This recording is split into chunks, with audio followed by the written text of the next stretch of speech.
சந்தேகப்படுறாங்க. இன்னொரு பக்கம் அக்கா புருஷ கொண்டு இருக்கலாம் அப்படின்னு இன்னொரு பக்கம் சந்தேகப்படுறாங்க.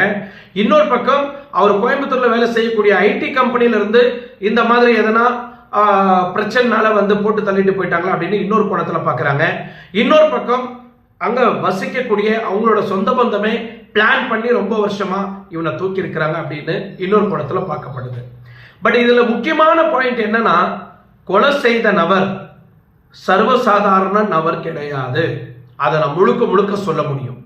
ஏன்னா திருப்பூர்ல நீங்க நிறைய கொலையை பார்த்திருக்கலாம், இதே தோட்டத்து கொலையெல்லாம் பார்த்திருக்கலாம். அது இன்னும் கேஸ் போயிட்டு இருக்கு, பிடிச்சாங்களா இல்லையா அப்படின்றது நிறைய விஷயங்கள் இருக்கு. இந்த மாதிரி நிறைய பேட்டர்ன் கிரைம்ஸ் எல்லாம் பார்த்திருக்கலாம். ஏதாவது ஒரு சின்ன தடயத்தை விட்டுட்டு போயிருக்கலாம்.